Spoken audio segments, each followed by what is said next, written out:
I've got to be careful what I say. Only 1 out of 7 even knew what weather compensation was. I'm not a Scott chaser, and heat pumps are far more complicated. There's going to be technologies coming forward, weather prediction, potentially close certain circuits.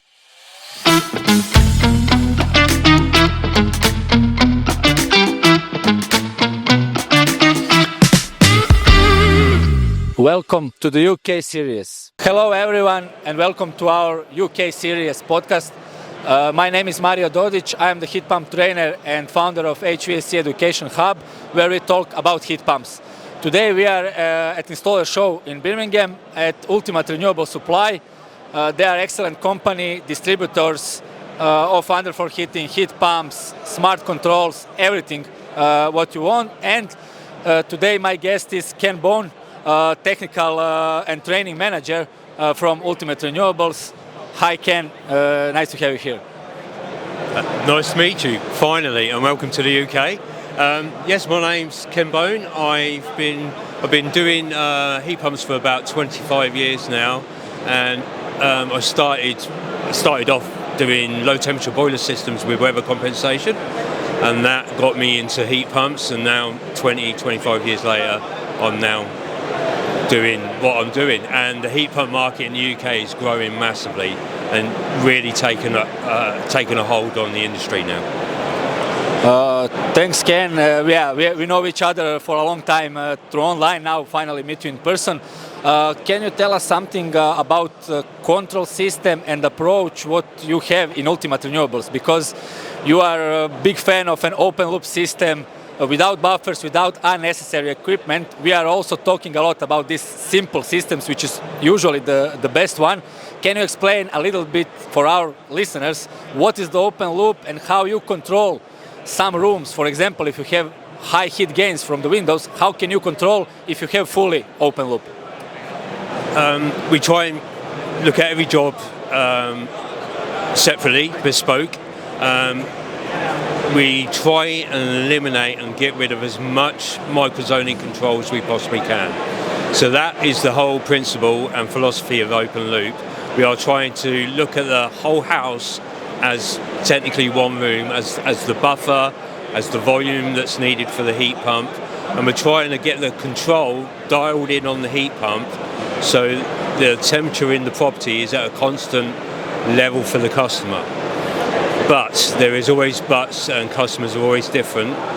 So going back to your point about solar gain, if the house, if one side of the house, like the bedrooms were on the back of the house that were north facing, we would say leave all that open loop and maybe have some microzoning control on the sunnier parts or the sunnier sides of the house. So solar gain is really hard to manage, especially with underfloor. So there's going to be technologies coming forward where weather prediction potentially close certain circuits, not all of them in one hit. I try and do that with my own system at home, and I built my own Frankenstein system with controls and everything else. Yes, this is my next question. You are really good at controls, and what we are talking about heat pumps, but this is only part of the whole energy system. So we have PV panels, batteries, time of use tariffs when electricity price is changing, and we have all of this smart control, which, as you said, we will have software which will control. So how, in your opinion and from your experience, because you have at your home, what is the main thing about the control? Because you need to control complete system, not only heating, not only just complete smart home, what we say. I've got to be careful what I say. Heat pumps are a great technology, and they really work well, but I believe that the controls are not very user friendly at all.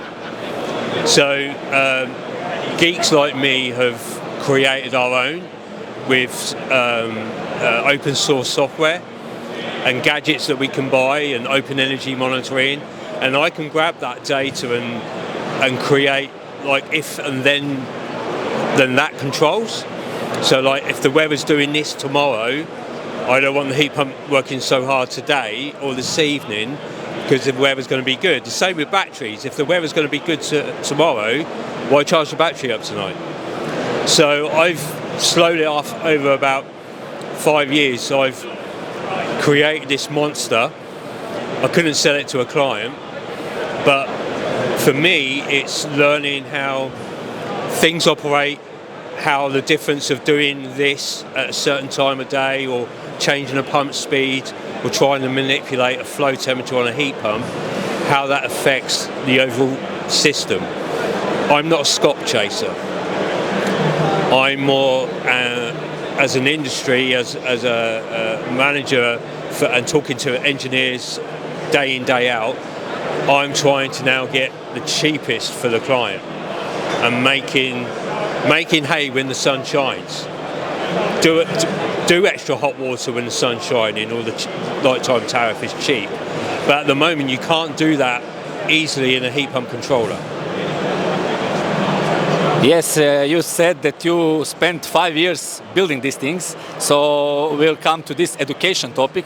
You've been in the industry for a long time, and now industry is changing, heat pumps, control, education is starting to be really important, especially collaboration. So we have here some books from some authors, we are doing some new educational platform.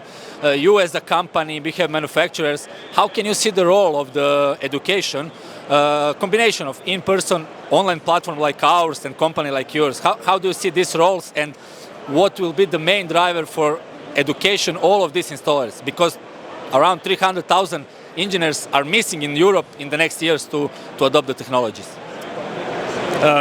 Education has to be a big part of the system. At the moment, I think it's failing, or the general normal industry training is failing.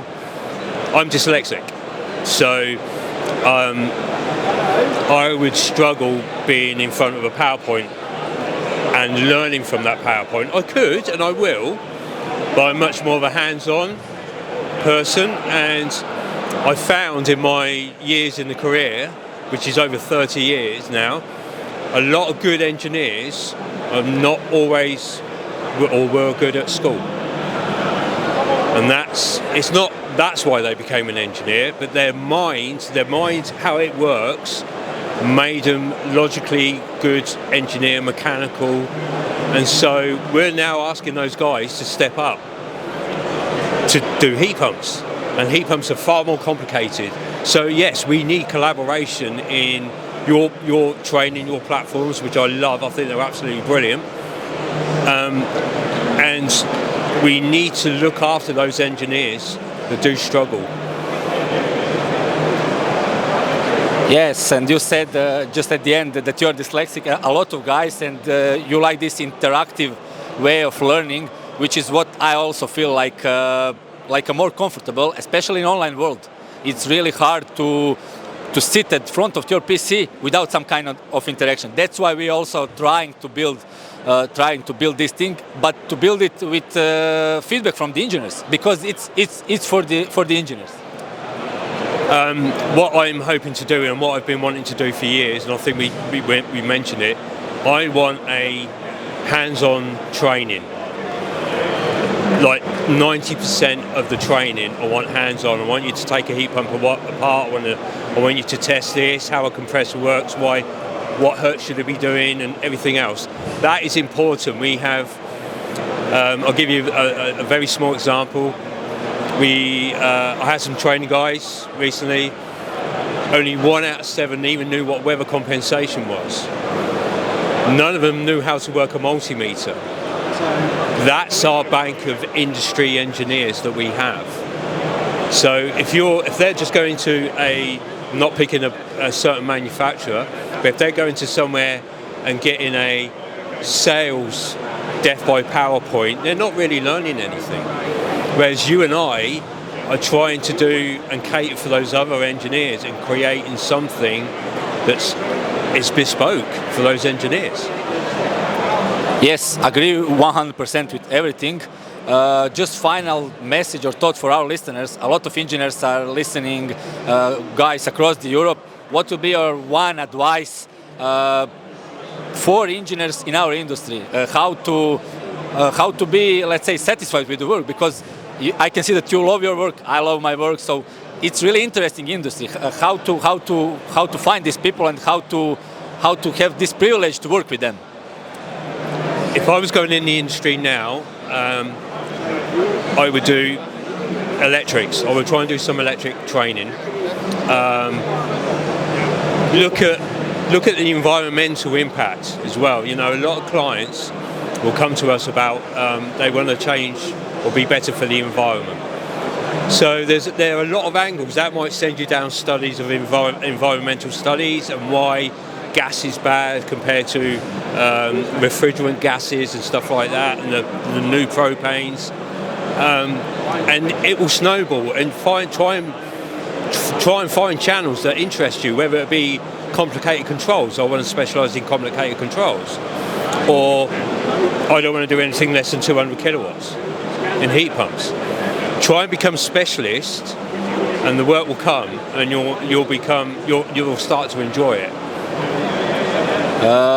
Agree, and what I'm trying to point out, to be specialized in one thing and then to have collaboration with different kind of people in the industry, and then we can work together.